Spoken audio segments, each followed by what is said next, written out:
Hello everyone, this is Clossi and welcome to Daily Game Review number 67. Today we have KoolB 5Q versus Tromm 4Q.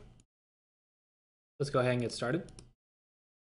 At this level, I want to say probably both players don't know how to count, but once you get to 5Q level, and some players, if they know their basics and know how the territory is valued, can even start trying to count at 9Q. So I'm pretty confident that every player 5Q and stronger can learn how to count and count accurately. And players who have a good understanding of territory, what territory is, what territory isn't, can start counting at like 9Q. So I highly recommend learning how to count at this level because it will really help you in the long run to have a counting skill. Being able to say this is how much territory each player has and be approximately close to what the actual score is. Many players, especially in the West and English speaking community, undervalue this skill. This skill will help you in determining, do I need to play slightly overplay, or do I need to be more aggressive, or do I need to just play simple? Because am I winning? Am I losing? If I'm losing, I need to play more aggressive and catch up. If I'm winning, let's just play simple and solid and just keep my lead. Also, when you need to evaluate how much moves are worth, which will come in handy for end game and some middle game, which you normally can do in the middle game around 2Q, you can do this to value how much a move is worth and count it to approximate accuracy, meaning within a few points of the real score. When I say real score, as close as you can get to pro level counting. So you want to be within at least a few points of a pro's level of counting, and you can do that with enough practice. This is a skill you can easily develop and practice and refine throughout the years. So you can go ahead and start that now and have it as a skill you can develop, and it should really help you in the long run. For endgame, mastering endgame, counting is an absolute must because endgame is nothing but mathematics. Pretty much, if you can count the score in the game, you can pretty much tell how much an in-game move is worth by the difference in variations for if white plays it or if black plays it. What's the difference in score? Well, that's how much the move is worth, and then you just double the value if it's Sente. So that's the simple method for doing endgame. Of course, there's much more complicated mathematical methods for doing that, but that's a simple way. And counting, if you can already count, then learning endgame will be that much easier, and mastering endgame will be that much easier because you already know how to count, and therefore you can count the value of moves rather easily, and that'll be easier to learn down the road as well if you can count. So go ahead and start learning how to count at this level, guys. I highly recommend it. Alright, so we move along, both players playing simple. We're going to play this variation. Okay, if you're going to extend, probably you want to go ahead and Atari and then extend. Also watch the Aji, but normally you Atari here. This Atari is kind of important, because without that Atari, white can simply extend down and then potentially cut you, and white has no problems and a big corner, and you do have problems. So normally you want that D18. It's just worth it locally. Okay, this way. All right, so now white does do this, and you see the top side is not nearly as valuable as it should be. Let's compare this to the Sanrense. In the Sanrense, the board looks like this.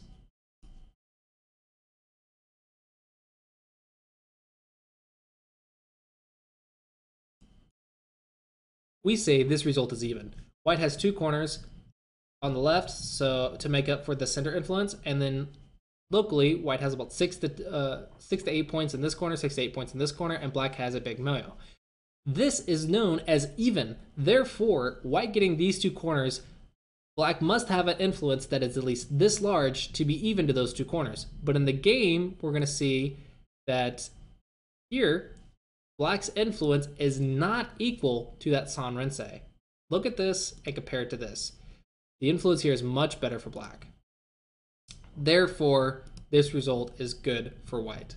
So that means black made a mistake somewhere, and that's probably that Atari, because if you had that Atari, it'd have been a little bit easier. Also, I think there's not enough of, there's too much Aji with a cutting point there to try and pull off a normal Sanrense strategy. So it's hard to say what to play, but I don't want to get too far into it because I don't fully know. But this result is good for white. All right, we play here, but actually the interesting side is the bottom side, not the right side, because there's a monkey jump. So I'd play on the bottom side. And if white plays another 3-3, well, now look at that influence. That influence is doing pretty good because it's working with the combination with the whole board. But I think the bottom side's more interesting than the right side, so I'd play on the bottom side. Tanuki, this is really small. White, I think this is not worth it right now because you have a weak stone, just go ahead and fix. And this, jumping back here, actually deals with the pincer, helps your stone, and can cancel out the moyo from afar. So this move is kind of important to have. And a normal move, and just worth it. It's easy to do. There's no reason not to do this. You're leading, and you have a good position, and you're stopping black's influence, so there's no reason not to play this way. This is too slow, though. It seems like you're scared of the influence, and you're second-guessing yourself, and there's no reason to do that. You're doing fine. Black, I wouldn't play this one. I would go ahead and attack white stone here. Since white ignored you, go ahead and punish him. And you can use your influence to attack this group if he tries to run. And that's how you want to use your influence. You want to use your influence to attack something. So when white leaves a stone, you should be excited because you finally get to use your influence to attack something, which is the goal of your influence. So it's a big chance for you. So definitely do that. This, however, will let white easily get will let white easily get more influence and more moves that deal with your influence. So for example, something like this will be a very nice combination for white and very unfortunate for black because this easily cancels out his influence and these two stones are not in a good position, so black can't easily develop over here, and white's influence looks very nice and very natural. Therefore, white's clearly leading in this position. However, playing here, this is more powerful than this. Not too bad. Okay, so white does get it, so therefore white is leading this game. All right, black goes in. That's fine. Pick, yep. No, you normally want to jump. Even if black plays something like this, it's still fine. Black's still not alive. He has one eye, maybe half an eye, and you're getting the move to surround, which is good because your shape's not completely alive over here. Therefore, you want to be out and surrounding black, not black coming out and surrounding you with something like this because it's very easy for black to play this way because this shape is a natural shape, so we know that this is okay for black to play. You did take this, but for only a few points, you're letting black on the outside where he has support, and you don't want that. You would rather have here where he's on the inside, and you're canceling out the moyo while also fixing yourself in Sente. This, black, is overplay. You can't do this with the weak group. You don't invade next to a weak group, guys. In the last few games, I've seen this as a theme. Don't invade when you're weak. Fix yourself, and you can do this later. If you think this is so big that you can't let the white have this, then perhaps you shouldn't have played the original move. Maybe you should have gone in here immediately. But your move is fine. Your move is fine. White has to get something in exchange for you taking something. Otherwise, it's too easy of a game. You cannot prevent your opponent from getting something. Your opponent's going to always get something. You just need to try and get more than your opponent. And you can do that with a move like this. You can develop the center and force him to get that, and you're fine. But you cannot be scared of your opponent getting some points. This is completely overplay. This is how you're going to lose complete control of this position when you were doing okay and you were starting to make a comeback and starting to take advantage of your opponent's weaknesses. But instead, you played a confusing move like this, which is overplay. If your opponent responds correctly, this situation will end up very, very poorly for you. And you're going to lose complete control of the bottom side of the board, and your opponent's going to end up with more than he should have gotten. So make sure you guys do not do this. Do not invade next to a weak group and create even more weakness for yourself. Just fix yourself. It's fine. White, this is not the way to play because now if black just jumps out, then everything's a disaster for white. Normally you would play an attachment on top or a diagonal. These are the two most common responses. And you can look at the variations there. This is really, really ugly for white. Okay, this is a complete disaster for white. White, you cannot play this way because black not only cut white off, he saved himself. White doesn't have any eye shape in the corner until he gets a 3-3, and he's developing an influence. This is just way, way, way too good for black. You cannot play this way, white. You cannot play that way. Just seal black. Cut black off and seal black, and that's the way to play. But to completely nuking all the weakness that black has is not going to help yourself. Also, a Nobi down is horrible, horrible eye shape because there's no eyes there. Normally you would fix like this, and then when he does this, you can even try something like that and get some eye shape locally. This is still good for black though, but I'm saying locally this is much better. But descending down like this, there's absolutely no eyes. So it's really, really good for black. All right, white still tries to cut black off. Pretty much white is desperate at this point. Yeah, white's pretty desperate at this point. And this is too little too late. Black gets a very large corner. So white, you really have to profit by attacking this probably here. Which you didn't play. You played, okay, you played here. It's a little much for Aji. I think a regular knight's move will do its job just fine, but if it works, we can try it. But you're on the right track at least. You're on the right track. But this whole corner was so good for black. A Tanuki. Black, not time to Tanuki. If you Tanuki here, what happens if I play something like this and kill these stones from afar on a very large scale, and this area is so huge for white? White easily makes up this corner mistake by playing this way, because this area is so good for white, so big and so many points, that it's not even in comparison to this move. Yes, you may say this area looks large, but before this move, this area was already yours. So you only got this area. So let me mark it out. Above this line was already yours, meaning when you played the move at A, when you played this move, you only got maybe 8 or 9 points. However, white is attacking you, and you should have ran away and tried to live with these somehow, right? You should try to do something there and live, because that's a very large area. Once you live, white will only have influence to try and maybe invade you or something. However, when white plays this way, this area is super huge, because white got all these the 2 dead stones and all the area that comes with it, plus a bigger influence. And so this is a good 20 or 30 points, where this is only 9 points. So very big difference. That's why I said learning to count and learning to count the value of moves is really important in the long run, because you can easily spot that this is much better for white. However, white chooses to invade because white fears it. Don't fear it, just count. If you just count, you can say, okay, if I play this way or something like this, I have this much territory plus this much territory plus this much territory. Black has this much territory plus this much territory, and there's still an opening, so he doesn't have this yet until he blocks, and maybe he'll block now. Well, okay, well, now's the time to go in and deal with it, right? With something like this or something simple, or maybe just go in here if you're worried about that. Just, you can deal with it easily by playing simple moves. Just stuff like this, right? You can just reduce on the line of the Moyo. You can maybe make a threat to get in. I think something like this is fine.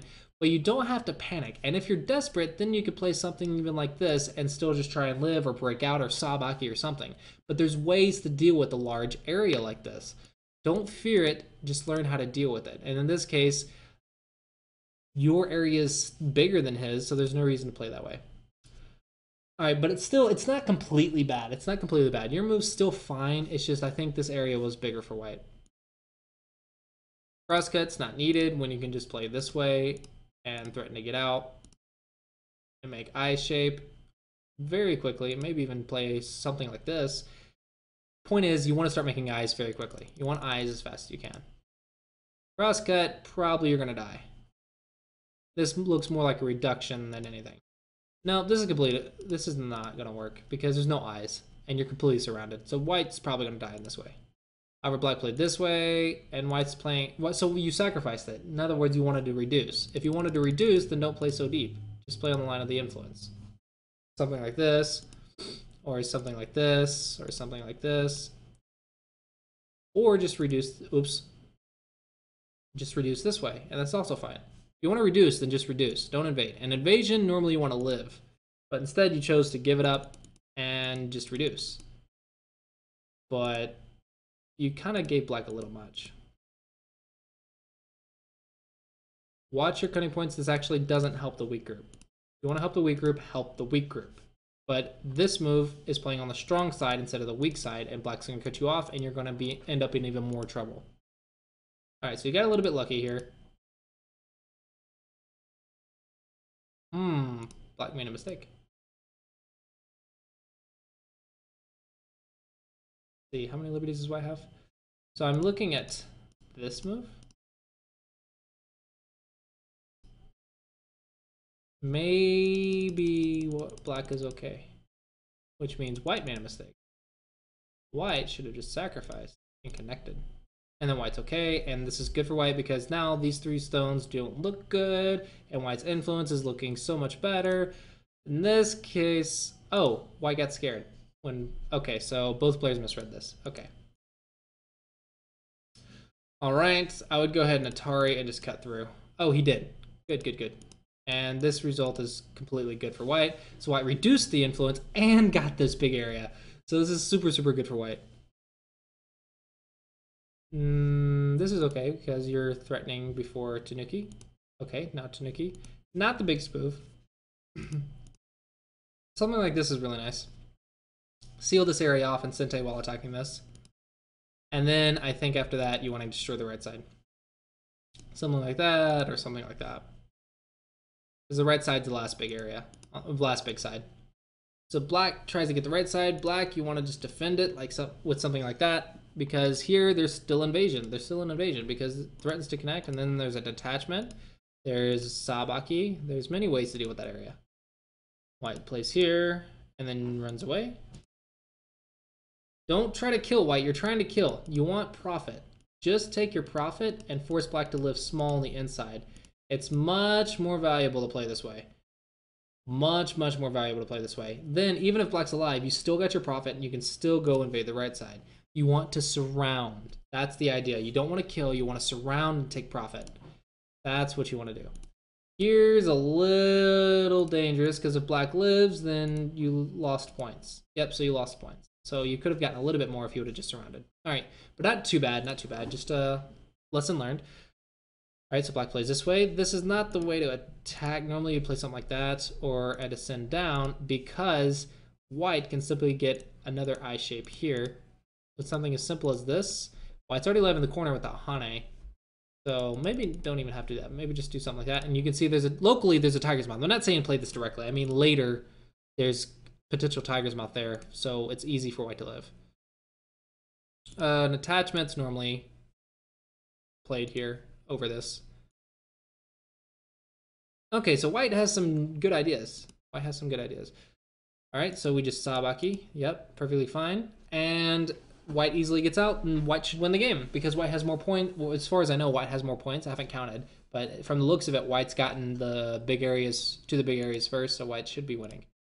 Black, it seems you lose a little bit focus on where the big areas are. Just cut that. Cut that.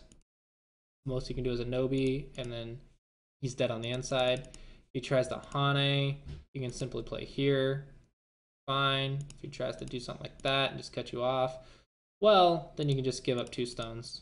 But that's why I said you should have fixed earlier. But you already destroyed the area. Don't be greedy. And then maybe you can come and destroy this somehow. Maybe something like that. But if he plays this way and plays here, the whole area is destroyed. I'd rather just give up some of it with something like this. And if you read carefully, maybe there's a better way to do it. Maybe there's a better way to play. Like, for example, maybe instead of taking, you can just cut them off and play the Atari. No, maybe not the Atari.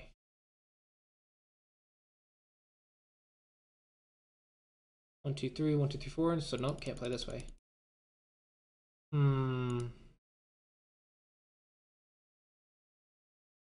Take. Connect. Get Nobi up. There should be ways to deal with it. Normally you would read and try to find a way to deal with it, but you can't let them in like this. You can't just let them in so easily. You should fight and resist. Just fix. Don't give him another forcing move. Just fix. Because later he can play this 1-point jump in Sente and make maybe a couple points in Sente. Or maybe he can play this peep and make this cut work, which would be annoying. Not right now, of course it doesn't work, but later it might work, which would be annoying. So there's no reason to leave that Aji. So let's see. Yep. So you lost a lot of points here. Lots and lots of points. You die? Surely not. You're not gonna die. But you lost, oh, so much. So much, so much. See, if you had that connection, you could have cut. But here, I think you have to cut and just fight it out. Because you're going to lose. I think this is almost game over if this lives. But how do you live? I don't know how to live either. But if he just connects, you lose, right? From what I can tell, if he connects, you lose. So fight it out and give yourself you have to resist. I mean, if you're going to lose either way, pick the one that's more difficult for your opponent. All right, so white made a lot of mistakes at the end in this area. So white was winning, white did good, and then white just let black into the area that he was winning with. So that was the big mistake. Okay, so the results probably black plus 5.5. Oh, I thought it'd be way more than that. It looks like white broke in here too. So the idea here is for both players, I think work on getting those bigger moves first and work on your attacks. Make sure they're on the outside. Don't try to kill, but try to take profit. Fix yourself. If you're going to fix yourself with a move, then make sure it does its job. Don't leave Aji behind. Just fix it. Just fix it. Don't worry about playing something fancy. Don't worry about trying to make it super effective. If you're going to fix yourself, just fix it. Also, if your opponent's trying to get into the big area, make sure you block it. Give up a couple points is fine, but you can't just give up everything you spent the whole game making. That is where white really lost it. White was winning by so much. White was doing so good because you attacked the right, you destroyed the top, and you made the points on the bottom. Or sorry, left. You attacked the left, and you made the points on the bottom.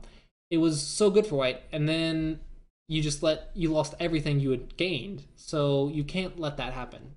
And you gained nothing in exchange for this area either. So he got in, all you did was connect and make 1 point for this whole area. So I think the biggest issue is attack from the outside, make your profit, and then fix your stuff when you need to fix it, and just don't let your opponent in your area so easily. So a little bit better reading. But I think counting and probably more experience with reading and attacking from the outside and looking for profit and not for kills would be really helpful. All right. Thanks for watching, guys. Hope you enjoyed, and I will see you guys next time.